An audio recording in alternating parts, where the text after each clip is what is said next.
अस्सलाम वालेकुम ख़ातिन हज़रात, मैं हूँ इसरार अहमद कसाना।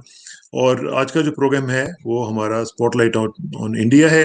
और आपको पता है जो हमारा एक रेगुलर प्रोग्राम है हफ्तावार, आज उसी की एक कड़ी है। इस दौरान काफ़ी डेवलपमेंट्स हुई हैं, उनमें आपको पता ही है कि एक 5 पॉइंट जॉइंट स्टेटमेंट इंडिया और चाइना की तरफ से इशू हुई है। जब जयशंकर साहब वहाँ पे गए हुए थे मॉस्को में, तो उनकी मुलाकात के बाद ये एक जॉइंट स्टेटमेंट आई। और उसके साथ-साथ हम देख रहे हैं कि मुख्तलिफ चीज़ें जो हैं वो चल रही हैं। एक तो ये है कि मिलिट्री कमांडर्स की अब मीटिंग होगी दोनों ममालिक के, तो वो उसमें क्या रिज़ल्ट निकलेगा। फिर एक एस्पेक्ट है कि क्या ये जो सारा एग्रीमेंट हो रहा है वो क्या इस वजह से हुआ है कि जो पैंगोंग त्सो के ऊपर इंडिया ने 2-3 टॉप्स के ऊपर कब्जा किया और प्रीएम्प्टिव एक एक्शन लिया, क्या उसकी वजह से ये सारा कुछ हो रहा है? और साथ-साथ हम ये भी डिस्कस करना चाहेंगे कि कोविड-19 इंडिया में बड़ी तेज़ी से फैल रहा है और बहुत ही सीरियस सिचुएशन है, और हमें खुद इसके बारे में बड़ा कंसर्न है कि पूरी इंडिया में उसकी वजह से फिर इम्पैक्ट पड़ रहा है इकोनॉमी के ऊपर भी, इकोनॉमी का भी मसला पड़ रहा है। और साथ-साथ हम देखेंगे सब ये चल रहा है, और साथ ही साथ एक और इश्यू जो है वो बड़ा unrelated to this whole thing, वो है कंगना रनौत का। और जो मुंबई की गवर्नमेंट है उनके हवाले से भी तो भी जरा देखेंगे कि ये क्या हो रहा है। और हमारे साथ हस्ब मामूल मौजूद हैं जनाब एयर मार्शल कपिल काक साहब। Good morning sir. Morning sir और नाजरीन को भी मेरी तरफ से आदाब।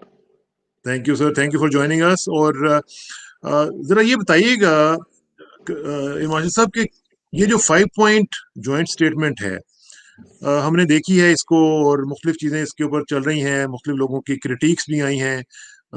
कुछ लोग इसको मुख्तलिफ तरीके से देख रहे हैं। आप इसको कैसे देख रहे हैं? कितनी बड़ी डेवलपमेंट है जो जयशंकर साहब वहाँ पे मॉस्को में मिल के आए हैं और ये स्टेटमेंट इशू हुई है? जी। पहले तो नाजरीन को समझाएंगे कि ये 5 पॉइंट है क्या। हम्म, ठीक। उसके बाद हम देखेंगे पॉइंट बाय पॉइंट, इसका एक तरीके से एनालिसिस करके बताएंगे कि इसकी क्या अहमियत है और क्या उम्मीद रख सकते हैं हम्म, हिंदुस्तान, भारत और चीन। ठीक। पहली बात यह है कि अ, एक पहला पॉइंट है कि जो भी एक तरीके का कंसेंसस रहा है पूरी उन सबसे ऊंची सतह पे पाकिस्तान, चीन और भारत की तरफ से कि स्ट्रेटेजिक डायरेक्शन दी जाएगी फौजों को कि ऐसे ऐसे हादसे ना हों। ये हम्म, पुरानी बात है ठीक। और ये मेरे ख्याल में 2013-2014 में ये एक तरीके का एपेक्स लेवल डिसीजन था, वुहान में जब नरेंद्र मोदी गए थे वहां पे। तो ये कहा है कि इसको बरकरार रखिए। दूसरी बात जो है कि जो इसका एक तरीके से जो ट्रूप्स हैं, फौजी जमीन पे हैं, तो उनको फौजी अलग अलग लेवल पे जो कोई भी अभी अभी तक का डायलॉग हुआ है, बहस हुई है, डिस्कशंस हुए हैं, वो बरकरार रखिए। ये भी कोई ये तो बड़ी सिंपल सी बात है। तीसरा है कि अग्रीमेंट्स जो हुए हैं मैंने आपके नाजरीन से पहले भी शेयर किए थे, दो 1993 के बाद, 96 में, 2005 में, 2013 में, वो समझौते थे, क्या लिखित समझौते थे कि हम कॉन्फिडेंस बिल्डिंग मेजर्स बरकरार रखेंगे। और अगर कभी कभी क्योंकि अनडिफाइंड बाउंड्री है, तो कभी अगर दो फौजों का एक तरीके से एक दूसरे का सामने आते हैं, तो प्रोटोकॉल्स क्या है। तीसरी है कि जो उन्होंने फाइनली पांचवा पॉइंट ये है कि देखिए चौथा पॉइंट जो नेशनल सिक्योरिटी एडवाइजर्स की लेवल पे या working mechanism for consultation and coordination है, डब्ल्यूएमसीसी। मैं समझाऊंगा। डब्ल्यूएमसीसी मतलब हमारे वजीर दाखिला के सबसे सबसे ऊंची दर्जे के जो अफसर हैं, और उनकी तरफ से उनके वजीर खारजा की तरफ से वो मिलते, मतलब एक दूसरे से या तो वर्चुअली मिलते हैं या तो फेस टू फेस मिलते हैं। दूसरा तीसरा लेवल जो है कि वो जो नेशनल सिक्योरिटी एडवाइजर हमारी तरफ से और उनकी तरफ से उनके फॉरेन मिनिस्टर हैं, वो भी उनको भी बरकरार रखना चाहिए। और लास्ट पांचवा पॉइंट है कि देखिए, हमें कॉन्फिडेंस बिल्डिंग के क्या नए नए रूप संभालने हैं, वो करिएगा। तो इस पे अगर आप ठीक। देखेंगे, ये एस्टेब्लिश है, ये कोई नई बात नहीं, कोई नई बात नहीं हम्म, है। तो ठीक। इस पे हमें उम्मीद रखना कि इससे एक ब्रेक थ्रू हुआ है, वो भी बहुत एक गलत असेसमेंट होगी। हाँ, ये हुआ है वो ये है कि जो ज़ुबान इस्तेमाल हुई है दोनों साइडों से हमारी तरफ से तो उतनी हिंदुस्तान की तरफ से वो कभी हार्ड ज़बान की नहीं गई, मगर चीन की तरफ से एक तरीके की ये सब आपकी ही गलती है, आप भी एलएसी क्रॉस कर रहे हैं, आप भी वो बिल्कुल सरासर झूठ है, सारी दुनिया, सारा आलम जानता है। और ये भी है कि वो जो एक्यूज़ेशंस होते थे, ब्लेम वर्दिनेस आपने हाँ, गलती की, मैंने गलती की और फाइनली जो मुद्दा इसमें हमारे सामने आता है वो है हिम्मत की मतलब हिकमत अमली की। वो क्या है, स्ट्रैटेजी क्या है? वो अब उसकी नाज़रीन में बहुत ही दिलचस्पी होगी कि हाँ, चीन की तरफ से क्या स्ट्रैटेजी है। हमें लगता है कि ये शी जिनपिंग ने असेसमेंट की है कि उनका कंसोलिडेशन डोमेस्टिकली होना चाहिए पूरी तरह से। वहाँ पे कुछ खतरे उनको उनके नज़रिए से लगते हैं, कुछ खतरे हैं, कुछ सीनियर मेंबरान हैं, उनकी चाइनीज़ कम्युनिस्ट पार्टी की पॉलिट ब्यूरो की या स्टैंडिंग कमिटी ऑफ पॉलिट ब्यूरो की। वो अब जब हम चीन की मीडिया को देखते हैं, उनको एनालाइज़ करते हैं, तो लगता है कुछ एक तो एक तरीके की एक कोशिश है वो कंसोलिडेशन हो और दूसरी जब सारे आलम में चीन अब उभर आया है, तो एक इशारा दिया जा रहा है कि देखिए हमारा पड़ोसी हिंदुस्तान है, हिंदुस्तान ने हाल ही में जब से नरेंद्र मोदी सरकार आई है, अमेरिका के साथ बहुत ही करीब गया है, तो हम एक तरीके से जैसे कहते हैं मैं जब छोटा था एक फ़िल्म आई थी सीआईडी तो उस फ़िल्म में कहा था कि कहीं पे निगाहें, कहीं पे निशाना। तो मतलब है क्या? तो निगाहें कहीं और हैं और निशाना हिंदुस्तान है। तो ये हमारी भारत की तरफ से ये बहुत ही अहमियत रखता है कि देखिए अ, इस पे काफ़ी बहस हुई है पहले भी। चीन कहता है कि हमारे रिश्ते हों, वो उनमें कोई खलल नहीं आनी चाहिए, वो हमारे इकोनॉमिक रिश्ते हों, सिक्योरिटी रिश्ते हों या दाखिले पहलुओं के रिश्ते हों, वो बरकरार रहने चाहिए और जो बॉर्डर पे हो, वहाँ पे हम पीस और ट्रैंक्विलिटी बरकरार रखेंगे। मगर हमारी तरफ से ये है कि जब तक बॉर्डर में पीस और ट्रैंक्विलिटी ना हो, तब तक हमारे रिश्ते आगे नहीं बढ़ेंगे। तो आपके नाज़रीन जानते हैं भारत ने इकोनॉमिक सैंक्शंस लगाई हैं, शायद 5G को हलाया नहीं जाएगा। एक तरीके से उनकी जो कंपनीज़ हैं, उन पे काफ़ी पाबंदियाँ लगी हैं और आपने शायद और आपके नाज़रीन ने आज के एक जो एक्सपोज़र हुआ है सारे हिंदुस्तान में, एक ज़ेन्हुआ कंपनी है चीन में शेंज़न में बेस्ड है। 10,000 लोगों को उन्होंने एक तरीके के हाइब्रिड वॉरफेयर का निशाना बनाया है। वो क्या है कि इसरार कसाना साहब का इसके मोबाइल नंबर्स कौन-कौन से हैं, पिछले 5 साल में सारे दिन में उन्होंने किस-किस के साथ बात की है, कौन-कौन से ईमेल भेजे हैं, उनकी इन्वेस्टमेंट कहाँ-कहाँ है, बैंक अकाउंट्स कहाँ-कहाँ है। ये मतलब एक खौफनाक बात है। मैं अपने पाकिस्तानी दोस्तों को एक तरीके से दोस्ती के नाते ये कहना चाहता हूँ, आपके रिश्ते चीन के साथ बहुत करीब हैं, मगर ये हाइब्रिड वॉरफेयर में आप ज़रूर आपके जो कौमी निफ़ाद हैं, नेशनल इंटरेस्ट जो डिक्टेट करता है, ज़रूर करिए, उसमें मुझे मुश्किल है, मगर ये मौका नहीं है उस बात के उठाने का। मौका सिर्फ़ ये मैं आप तो जानते हैं, नाज़रीन जानते हैं, मैं पिछले 20 साल से हिंदुस्तान और पाकिस्तान के रिश्तों को एक तरीके का वापिस पटरी पे लाया जाए, एक तरीके का अमन आ जाए, एक तरीके की खुशहाली आए, क्योंकि हमारे में बहुत कॉमनैलिटीज़ हैं। मगर अगर आप जियोपॉलिटिकल रीज़न्स की वजह से चीन के साथ बहुत करीब जाना चाहते हो, सीपेक भी है, काफ़ी सारा है, मगर अपनी जो कौमी सलामती है, उसका ख़्याल करने की बहुत ही ज़रूरत ये बिल्कुल ठीक है। ये वो कहते हैं ना, ट्रस्ट बट है। वेरीफाई। जी, ये बात ठीक है। अब मसला ये है ना कि आप तो हमें गले लगाते नहीं है, तो हमने अब किसी को के साथ तो दोस्ती करनी है ना एयर मार्शल साहब। देखिए, हम तो तो हमारी लेवल पे, सिविल सोसाइटी लेवल पे तो अभी भी हम गले लगाए हैं।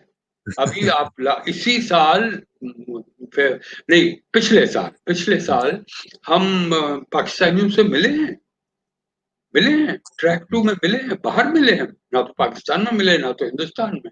हमारी उम्मीद और कोशिश हमेशा रही है कि हम अपने इस्लामाबाद में क्यों ना मिले। काफी साल हुए हैं मुझे पाकिस्तान गए हुए भी, और दिल्ली में क्यों ना मिले।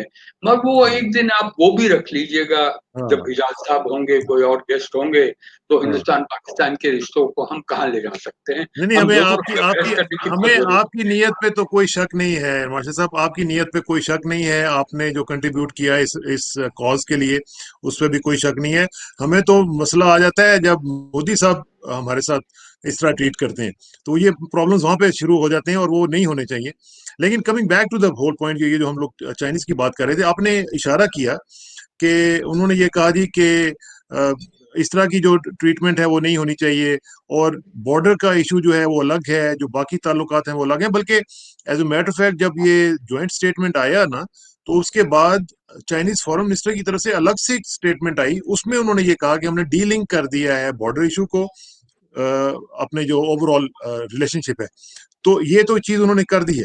अब मेरा ये क्वेश्चन है कि आपने खुद कहा कि ये कोई बहुत बड़ी डेवलपमेंट या ब्रेक थ्रू नहीं है, क्योंकि अगर ये ब्रेक थ्रू नहीं है तो फिर why so much hype in the Indian media के जी हमने ये कर दिया, हमने वो कर लिया, बहुत बड़ी एक कामयाबी हो गई है।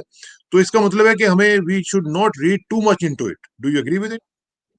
मैं कि आपने जो 3 अल्फाज का भी इस्तेमाल किया है, ट्रस्ट बट वेरीफाई, या जो आपने जॉइंट स्टेटमेंट में कहा है, वो जो वांग गी ने कहा है, वो तो उसको काउंटर किया है जयशंकर उसी वक्त कि ये हमारे, हम हमेशा, और इसी पे ये बहुत अकड़े हुए हैं इस पे, कि वो कहते हैं कि रिश्ते बरकरार रहें, और जब बॉर्डर का इशू है, ये हिस्ट्री का, तारीख का इशू है, इसको रहने दीजिए। वो हमें, भारत सरकार और भारत की कौम में इस पे कोई मुश्किल नहीं है, मगर सिर्फ ये है कि ट्रैंक्विलिटी और पीस कहाँ है जब आप 2 डिवीजन वहां लाए हैं एलएसी।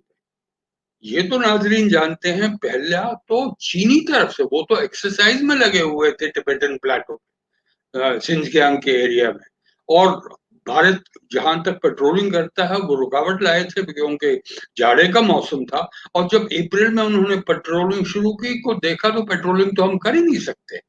तो ये काम कोई हिंदुस्तान में मोदी हो या मनमोहन सिंह हो या वाजपेयी हो, और या कोई हमारे वजीर आजम हो, ये कभी नहीं मानेंगे कि एक ट्रैक पे दोस्ती करिए और दूसरे ट्रैक को हम आप पे छुरे मारते रहेंगे। नहीं होगा। और इसी के वजह से मैं आपसे, आपके नाजरीन से ये भी कहना चाहता हूं कि एक इशारा जो उनको दिया गया है, किसी बिना किसी शक के, वो ये है कि बॉर्डर डिफेंड करना हिमालयाज में, कोई पाकिस्तानी दोस्त तो हमारे जानते हैं, ये कोई ये इजी बात नहीं है। ये इस पे ठीक बात। काफी कठिनाइयां हैं। चीनियों ने वहां पे 20,000 पे कभी डिप्लॉय नहीं किया है। हमारे और पाकिस्तानी दोस्त इस ऊंचाई पे रेगुलरली डिप्लॉय करते हैं। तीसरा कि अगर आप हमको अचानक ही का एक माहौल लाते हैं कि आप 2 डिवीजन वहां लाते हैं, हमें पता भी नहीं है, तो हम भी अचानक ही तरीके से कुछ काम कर सकते हैं। वो मैं बाद में आपसे उसकी जिक्र हाँ करूंगा। बिल्कुल ठीक है। अच्छा, इसमें और इसमें जो एक चीज खास मुद्दा इशरार जी साहब ये है जी, कि गो हाँ, अहेड प्लीज। और एसिमेट्री हिंदुस्तान और चीन में बहुत ज्यादा है, उसमें कोई शक नहीं है। हमसे काफी आगे है चीन।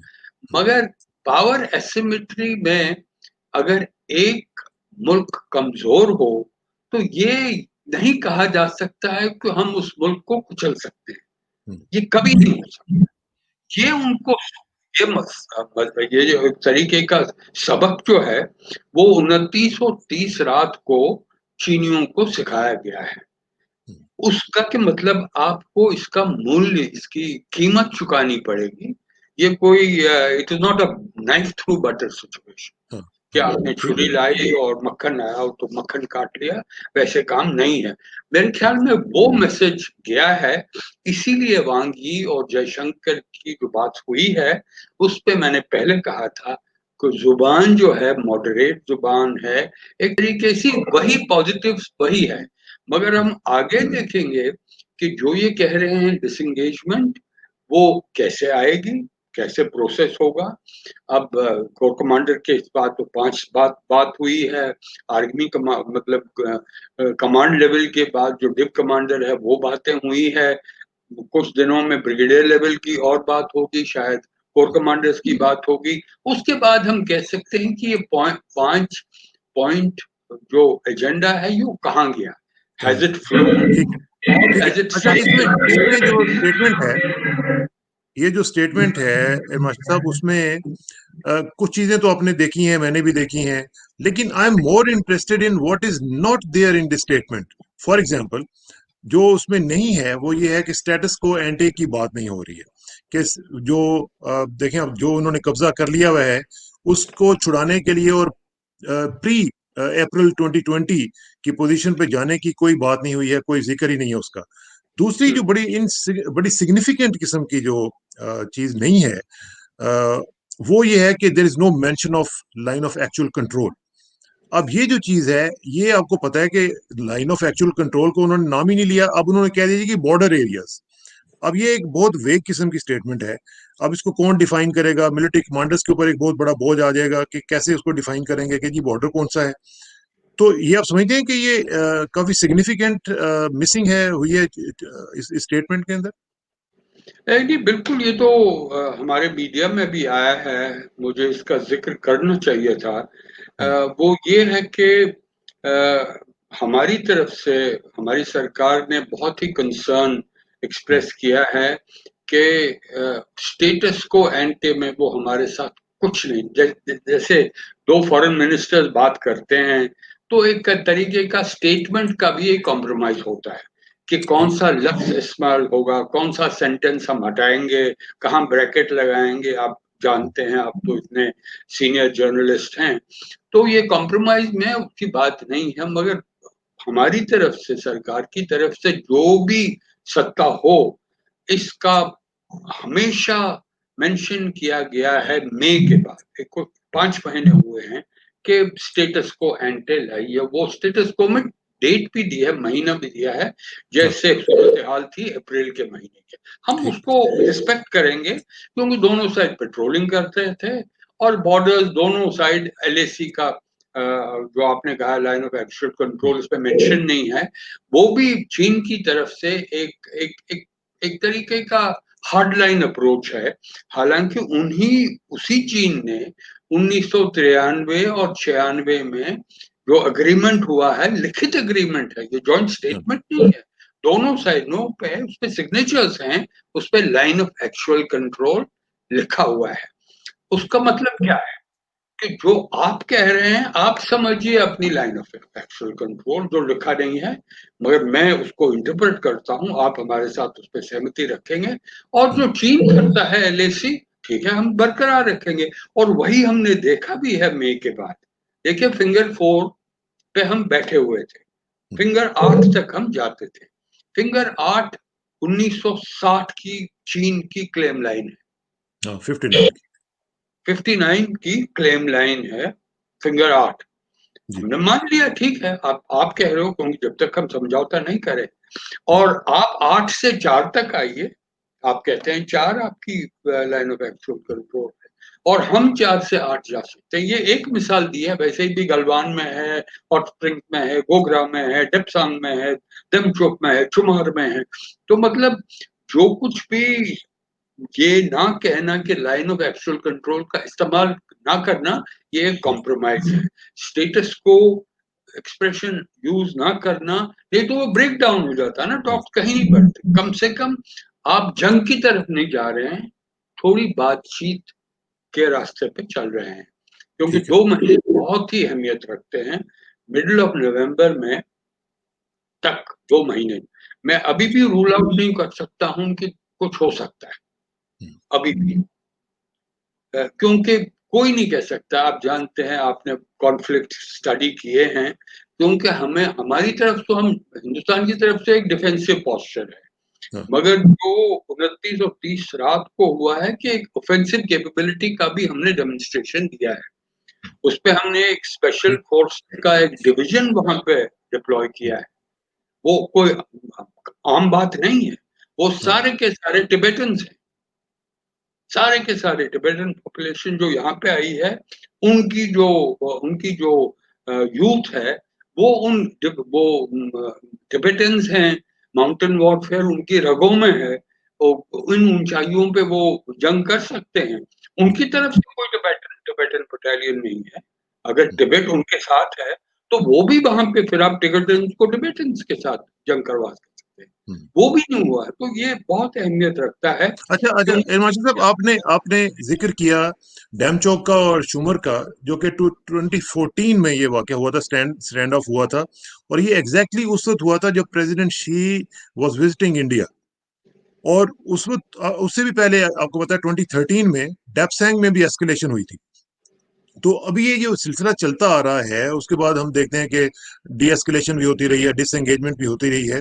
लेकिन इस वक्त हम देख रहे हैं कि जिस तरीके से चाइनीज ने ये जॉइंट स्टेटमेंट के ऊपर बात की है, मुझे ऐसा लगता है, और कुछ लोग ये कह रहे हैं कि Chinese have successfully redefined the line of actual control on ground. मैं आपसे बिल्कुल सहमत हूँ। यही तो हिंदुस्तान सारे सारे आलम को कहता रहा है इतने महीनों से, कि ये facts on the ground have been changed. और एक तरफा उन्होंने जो करना है करेंगे, और बाकी आलम क्या कहता है हमें कोई परवाह नहीं। तो इसीलिए एक तरीके से घबराहट हिंदुस्तान में ही नहीं है, घबराहट सारे आलम में है। अब आप देखिए, आसियान है, जापान है, साउथ कोरिया है। आप जनूबी एशिया में देखिए, मालदीव यूनाइटेड स्टेट्स के साथ क्यों डिफेंस एग्रीमेंट कर रहा है।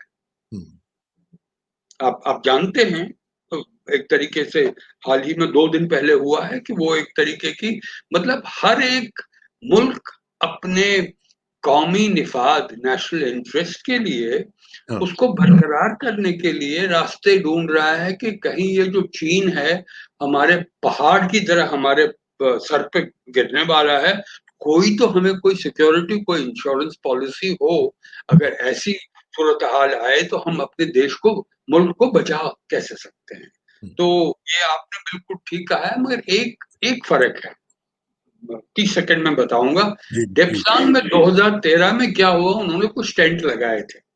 उसके बाद बातचीत हुई, वो टेंट हटे और चीनी भी हटे। हाँ, इस बार टेंट नहीं है, इस बार आर्मर्ड पर्सनल कैरियर हैं, इस बार टैंक्स हैं, जो आर्टिलरी गन्स हैं, 2 पूरे डिवीजन, 40,000 फौजी आज हमारे मशरकी लद्दाख में चीन की तरफ से मौजूद है। और हम जो हर तरह से उनसे थोड़े कमजोर हैं ताकत में, हमें कोई और ऑप्शन ही नहीं है कि हम भी 2 डिवीजन वहां ले गए, क्योंकि माउंटेन वॉरफेयर में उनको 10 to 1 सुपीरियरिटी चाहिए। उनके ठीक। पास कम से कम 20 डिवीजन होने चाहिए अगर उन पे कोई हमला करना है, तो वो उनके पास है नहीं। तो अगर ठीक। सूरत हाल काबू नहीं पाती, तो इसलिए मैंने कहा है कि हिंदुस्तान की तरफ से चीफ ऑफ डिफेंस स्टाफ हो, प्रधानमंत्री हमारे वजीर आजम हो, सारे आलम को कहा है कि हम हर तरफ से तैयार हैं। और अगर हुआ भी ऐसा एक, अगर छोटी, जिसे हम हिंदी में सीमित युद्ध, लिमिटेड वॉर हुई है इसी सिर्फ इस इलाके में, तो मेरे ख्याल में चीन को भी काफी नुकसान मिलेगा। हिंदुस्तान को नुकसान जरूर मिलेगा, कोई शक नहीं है, मगर चीन को भी। इसीलिए cost of the conflict, cost of the बहुत स्ट्रैटेजी, हमेशा जो लीडरशिप है सारे आलम में, उनको इनको कैलकुलेशन करने की बहुत ही जरूरत ठीक है। अच्छा, ये जो लेट्स टॉक अबाउट पीस। अब ये जो पीसफुल रेजोल्यूशन की तरफ अगर हम बढ़ रहे हैं, तो क्या ये जो सीबीएम्स हैं, जो दोनों मुल्कों के दरमियान सीबीएम्स का एक सिलसिला रहा है ओवर द इयर्स, क्या आप समझते हैं कि ये जो जॉइंट स्टेटमेंट आई है, उसके बाद वो सीबीएम्स जो पहले चल रहे थे, जो कॉन्फिडेंस बिल्डिंग मेजर्स जो होते हैं, क्या अब वो वाले सीबीएम्स पुराने वाले चल सकते हैं, या हमें चेंज करने पड़ेंगे, या दोनों मुल्कों को बैठ के कोई ना कोई मैकेनिज्म इस तरह का बनाना पड़ेगा ताकि जब भी कोई रेजोल्यूशन होती है किसी भी कॉन्फ्लिक्ट की तो उसको हल किया जा सके? इरशाद साहब, आपने बिल्कुल दुरुस्त कहा है। वो ये है कि जो कोई भी समझौते, एग्रीमेंट्स अभी तक हमारी कॉन्फिडेंस बिल्डिंग मेजर्स रहे हैं, वो के मतलब सैनिकी डिफेंस कॉन्फिडेंस बिल्डिंग मेजर्स, वो तो उनको तो हटाया नहीं गया, उनको कैंसिल नहीं किया गया है समझौते के हिसाब से, मगर उनको कैंसिल किया गया है बर्ताव के हिसाब से। कि अगर आप हर एक समझौता, हमें हर एक पॉइंट जो है एग्रीमेंट का, उसको आपने रद्द कर दिया क्योंकि आपने अपने टैंक भेजे हैं जो आपने भेजने नहीं थे, सिर्फ आपको पेट्रोलिंग का म्यूचुअल एग्रीमेंट रहा है, तो मुझे लगता है जब तक ये मैं इस पे कोई एक थोड़ी सी भी एम्बिग्विटी नहीं है, क्योंकि 40 साल मैंने हिंदुस्तान के फोर्स में काम किया है, वो ये है कि हिंदुस्तान की तरफ से अगर युद्ध की जरूरत हो, अगर जंग की जरूरत हो, वो करेंगे। हाँ, उस पे ठीक। 4 साल लगे, 5 साल लगे, जैसे समदरौंग में 86 में ऐसे ही एक सूरत हाल पैदा हुई थी। डिप्लोमेटिकली हमने उसको 6 साल लगे, मिलिटरीली हमने डिप्लॉयमेंट की थी। तो ये ठीक। मैं कह रहा हूँ वर्स्ट केस में हमें मिलिटरीली डिप्लॉयमेंट 5 साल रखनी पड़ेगी, 4 साल रखनी पड़ेगी, ताकि डिप्लोमेटिक या पॉलिटिकल सियासी लेवल सतह पे इसका आगे बढ़ने की एक संभावना, पॉसिबिलिटी हो। मगर जहां ठीक। तक आपने कहा है कोई नए एग्रीमेंट तभी होगा, कॉन्फिडेंस बिल्डिंग का या बॉर्डर एग्रीमेंट या पीस एंड ट्रैंक्विलिटी, जो कुछ भी करना है, आधा भी कदम हिंदुस्तान, इंडिया तैयार नहीं है लेने का जब तक कि चीनी फौजें वहां से ना हटे और हमारी फौजें अपनी नॉर्मल लोकेशन पे ना जाए। तो तो ये ये जो एक राजनीतिक तो की ये समस्या जो है। तो ये जो 1000 किलोमीटर या माइल्स का जो इलाका है, वो फिर कहीं बात उस पे होगी या नहीं होगी? नहीं, उसके वही तो बात, तो अभी तो मैंने वही तो मैंने कहा ना आपको, जब मैंने अप्रैल 2020 की सूरत हाँ, हाल थी, जब स्टेटस को तक एंटी जो है। चीन, हाँ, जब तक चीन वहां नहीं जाता है, वो 1000 स्क्वायर किलोमीटर जो उन्होंने एक तरफा तरीके से, गैर कानूनी तरीके से ऑक्यूपाई किया है, जब तक वो नहीं होता है, तब तक ये जो दरार है ये बरकरार रहेगी। हिंदुस्तान तैयार है, चीन शायद उन्होंने कैलकुलेशन की है, लेकिन हम भी लेकिन हिमांशु तैयार साहब, हैं। एक चीज देखें, मैं ज्वाइंट स्टेटमेंट की बात कर रहा हूँ, उसमें ये कह दिया गया है कि there will be no war, no no escalation, disengagement होगी। तो जब एक तरफ हम ये मान लेते हैं कि जी हम वॉर नहीं करेंगे, तो फिर हम अपना जो इलाका इंडिया है वो कैसे वापस लेगा? जंग के बगैर, वॉर के बगैर कैसे इलाका ले लेगा अपना? ये सबसे बड़ा क्वेश्चन है जो मुझे नजर आ रहा है इसमें। नहीं, बस यही जो मैं इसीलिए मैं आपसे 1986 की बात समझौता क्यों मैं कह रहा था, उस हाँ। वक्त भी यही अल्फाज का इस्तेमाल हुआ है, they will be no war, we will talk, we will resolve the issue. मगर चीन की फौज वहां मौजूद थी उस वक्त। जनरल सुंदर जी ने हेलीकॉप्टर्स का इस्तेमाल करके एक पूरा डिवीजन वहां डिप्लॉय किया था, वहां पे तो उनकी कंपनी एक थी, हाँ। मतलब हमने इरादा किया कि तो आपको हटा देंगे यहाँ से। हम्म। तो जो बातें डिप्लोमेटिक की जाती हैं वो तो अलग बातें हैं। कि आपको याद होगा 12 जून को उनकी जो जिनजियांग कमांड है, हाँ। उनके कमांडर और हमारे कमांडर में बातचीत हुई, क्या कहा था उसको, आपकी आप ही के लफ्ज जो हैं, हम्म। डिसएंगेजमेंट करेंगे, डी एस्केलेशन। उसके बाद 48 घंटे में 21 हमारे लोग मरे गलवान हाँ। में, हाँ। क्योंकि वो इम्प्लीमेंट नहीं किया।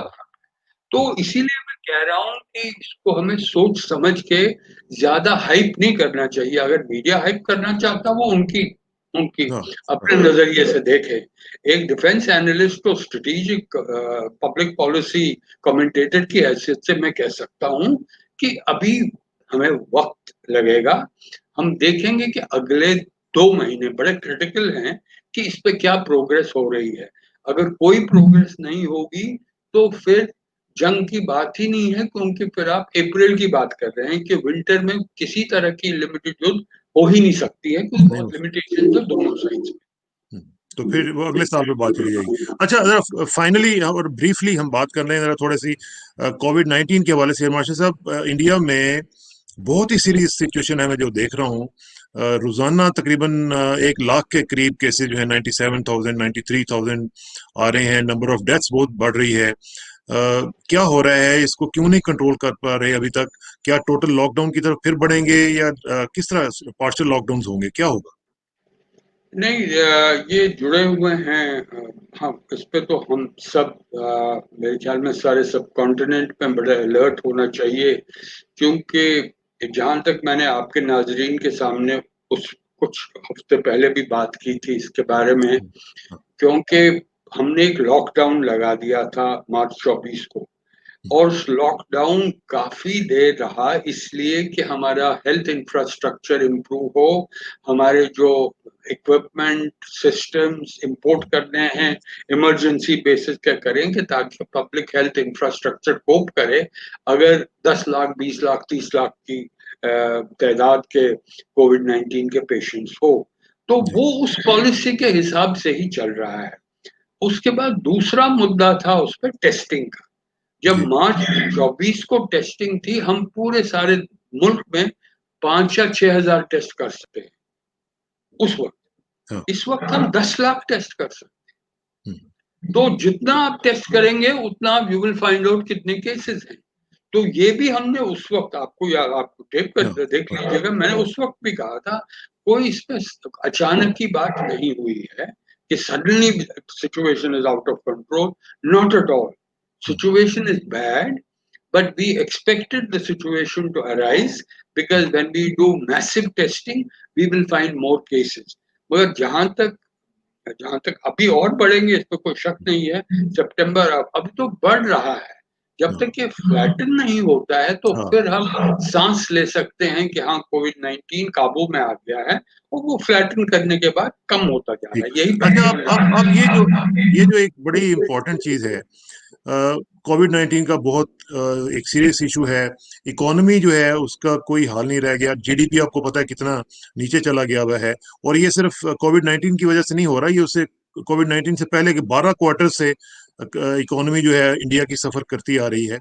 लेकिन आखिर में मुझे सिर्फ ये बताएं कि सब कुछ होने के बावजूद हम देख रहे हैं कि कंगना रनौत जो है, उनके ऊपर पूरे का पूरा इंडियन मीडिया लगा हुआ है। महाराष्ट्र गवर्नमेंट जो है उसके साथ प्रॉब्लम चल रही है, उसका घर तोड़ दिया, ऑफिस तोड़ दिया। ये क्या हो रहा है?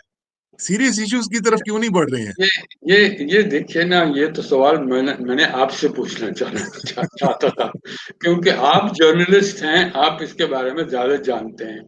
मगर जहां तक मेरी लिमिटेड नॉलेज है कि ये अगर सरकार की तरफ से उनके पहलू से देखूं, एनालाइज हाँ, करूं, हाँ, ये सरकार को एक स्ट्रेटजी है हम्म, कि आपके लोग डाइवर्ट करें फिर। इतनी हाई लेवल ऑफ अनएम्प्लॉयमेंट है। जीडीपी आपका -24% चला गया है पहले क्वार्टर में। मेरे ख्याल में सारे साल का जीडीपी 10 या 15% नेगेटिव हो सकता है 2021 मार्च तक। ये हाँ, एक बात है। दूसरी बात, पैंडेमिक, आपने उस पर हमने बहस अभी की है कि हाँ, क्या बुरे हाल है उसमें। तीसरी बात, जो चीन हमारे दरवाजे पे खटखटा रहा है कि हमें आपकी जमीन चाहिए, इनके बावजूद हमारे वजीर आजम अपने बड़े एस्टेट के घर में मोरों को खाना खिलाते। तो हाँ, ये मैंने एक देखा था। तरीके की ये एक तरीके की क्या नॉर्मल सी है। ये हमारे बड़ा भारी मुल्क है, बहुत ही ताकतमंद मुल्क है। तो ये तो नॉर्मल इश्यूज हैं, ये तो एक पहलू है। दूसरा पहलू है कि मीडिया को 24/7 उनको चाहिए बाइट्स, उनको चाहिए। मीडिया रहे करेगा हाँ, क्या अगर उनको न्यूज ना दें? वो तो मर गए ना। न्यूज कहाँ से मिलेगी? आपकी सियासत अभी कमजोर है। ये सियासत, सारे जो सियासती नहीं, जमहूरियत।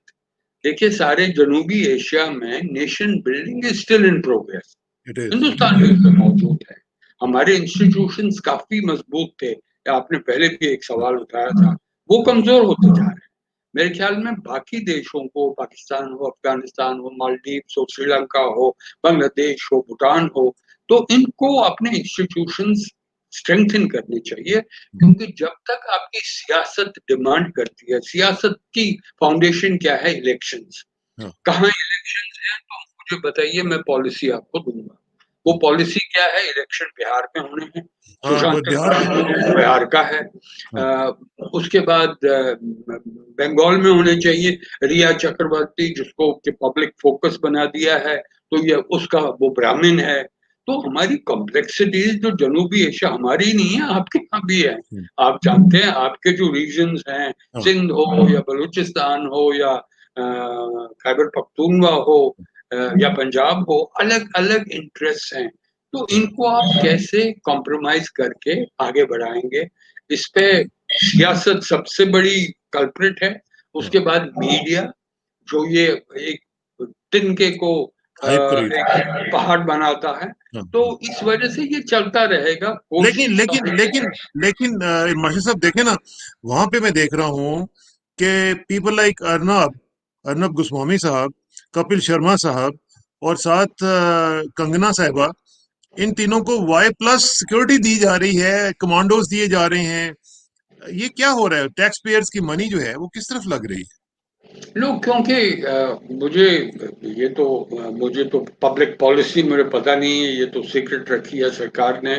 मगर मुझे लगता है कि ये एक तरीका है कि how to shape the narrative. Hmm, क्योंकि कंगना, अब जो किसको भी आपने सिक्योरिटी दी है वाई प्लस, आपने आमिर खान को क्यों नहीं दी? क्यों नहीं रही? हाँ, टर्की वाला। क्यों बताइए। हाँ, अब आमिर खान की कितनी चुनौतियां हैं हिंदुस्तान में, मगर हाँ, आप किस किस को सिक्योरिटी देते हैं? अर्नब गोस्वामी जो सरकार की पॉलिसीज को पब्लिक डोमेन में एग्रेसिवली, एक हाँ, ऐसा लगता है कि जंग होने वाली है हाँ, हिंदुस्तान और पाकिस्तान परसों मंडे को, ऐसा बिल्कुल, लगता बिल्कुल। है। और वैसे ही कंगना रनौत, जैसे कि हिंदुस्तान में और कोई है ही नहीं, काम ही नहीं हो हम्म, रहा है, सिर्फ कंगना रनौत कर रही है। हम्म, तो वो भी एक तरीके की पब्लिसिटी है। फिर महाराष्ट्र का सरकार वहां बीजेपी बनाने वाला था, वो बन नहीं पाई, शिवसेना। तो हाँ, फ्रस्ट्रेशन में अब सारा जो नफरत है, सारी जो नाराजगी है, वो उनकी सरकार जहां पे उद्धव ठाकरे हैं और कांग्रेस हाँ, के साथ और शरद पवार के साथ मिले हुए हैं, वो अगाड़ी हाँ, जो कुछ कोलिशन गवर्नमेंट है उन्होंने ना उनकी वो। बनाया है। तो मुझे लगता है ये हाइपर नेशनलिज्म जो डिस्प्ले हो रहा है, जिसपे कुछ सरकार की भी किरदार है। तो यही आपका जवाब है कि कंगना को आपने वाई प्लस क्यों दी? वाई प्लस से पहले एक असेसमेंट होती है, 24 घंटे 48 घंटे, वो intelligence bureau, home ministry, research analysis wing, वो हाँ। करती है कि किसको खतरा कैसा है। उसके बाद प्रपोजल जाते हैं होम मिनिस्टर के लेकिन पास। उसके उसके ऑफिस को तोड़ना तो नहीं चाहिए था ना? तो वही नहीं नहीं, वो भी गलत बात है। वो हाँ, भी गलत बात है। देखिए, हमारा बड़ा रीजन डिबेट रहता है आपकी जेएनएन चैनल पे, हाँ, वेरी वेल रीजन। मैं बहुत ही फख्र करता हूँ कि आप इतने मेच्योर जर्नलिस्ट हैं, और जो सवाल पूछते हैं मैं भी कोशिश करता हूँ जितने बैलेंस और जितने डिस्पैशनेट डिस्कशन हो। ठीक बात। बिल्कुल गलत था। हाँ, कि कानूनी तरह से तो आप उनको, उसकी बिल्डिंग को, जिसमें स्ट्रक्चर्स इलीगल थे, उनको हाँ, आप बिल्कुल डिमोलिश कर सकते थे। हाँ। मगर टाइमिंग थी, वो पॉलिटिकल टाइमिंग थी, और क्योंकि नोटिस भी देखा ना, नोटिस 2018 में। नोटिस भी बहुत कम था, एक दिन का नोटिस दिया आपने उसी वक्त। इसरार साहब एक दिन का नहीं दिया है, अगर कुछ कानूनी, घंटों। अगर आप सुप्रीम कोर्ट पे जाएं, हाँ, हाँ, वो ये बिल्कुल वही सिर्फ कमेंट करेंगे कि इस वक्त क्यों किया। 2 साल हाँ, पहले उनको नोटिस दिया गया है, आपके स्ट्रक्चर्स इलीगल हैं, लिखित। और उस लिखित कार्रवाई में भी एंड में कहा है कि we will be force to demolish your structure. Hmm, 2018। तो ये अच्छा। इलीगल काम नहीं हुआ है। मगर उसका, आपका और मेरा जो बैलेंस डिस्कशन है, 2019 को क्यों नहीं किया? हाँ, उसको क्यों नहीं किया? 2020 की जनवरी में क्यों नहीं किया? तो हाँ, आप सितंबर में क्यों कर रहे हैं? क्योंकि आपको लगता है कि माहौल जो है हाँ, वो हाँ, आपके एंटी जा रहा है, तो कंगना की जरूरत है। हाँ, सुशांत की वजह से। ठीक। जी। चलें जनाब, बहुत बहुत शुक्रिया यरमाशी साहब। आपके साथ हमेशा बहुत मजा आता है। मैं इसीलिए आपके साथ जब मैं गुफ्तगू करता हूँ तो मुझे अक्सर लोग यही कहते हैं कि आप उनको जरा थोड़ा सा कन्फ्रंट करें। मैंने कहा यार देखें, दो चीजें हैं। एक तो ये है कि वो मुझसे बड़े हैं, और मेरी तरबियत इस तरह की नहीं हुई हुई कि मैं अपने बड़ों से सींग फंसाऊं। दूसरी बात यह है कि अगर मैं इस तरह करूंगा तो मैं एक बहुत बड़े आलिम शख्स से, जो कि स्कॉलर आदमी है, स्कॉलर सोल्जर है, उसके इल्म से महरूम हो जाऊंगा। तो मैं नहीं चाहता कि मैं ऐसे दोनों चीजें करूं। तो इसलिए आपका बहुत बहुत शुक्रिया। मैं I am honoured to have you, और हमेशा बहुत मजा आता है आपसे गुफ्तगू इशराक साहब, आई एम ऑल्सो ऑनर्ड, कर। डीपली ऑनर्ड कि मैं आपके साथ गुफ्तगू करता हूं, मगर जो आपको एडवाइस करते हैं कि कन्फ्रंट कीजिए, प्लीज जरूर करिए, क्योंकि हमारी गुफ्तगू में कॉन्फ्रंटेशन से छोटे बड़े की बात नहीं है। यहाँ पे हमारी हमारी सिक्योरिटी और स्ट्रैटेजी के इश्यूज हैं। जनूबी एशिया में हमारा डायस्पोरा, पाकिस्तान को हो या हिंदुस्तान को हो, सारे आलम में है कि उनको समझना है कि हम इश्यूज अगर हार्ड हैं, अगर आपको कन्फ्रंट करना चाहते हैं, करिए, और हम भी जवाब आपको प्यार से देंगे, आप भी सवाल प्यार से पूछेंगे। तो वही तो इंशाल्लाह, हमारा जो मकसद है इस डायलॉग का, वो बरकरार रहेगा, सबके लिए अच्छी होगी। इंशाल्लाह, इंशाल्लाह। बहुत बहुत शुक्रिया sir. Thank you very much. Have a wonderful day. और इंशाल्लाह नेक्स्ट वीक मुलाकात होगी जी। Thank you very thank much. You very खुदा मच, हाफिज। Thank you very much, god thank you bless sir. You. Thank you.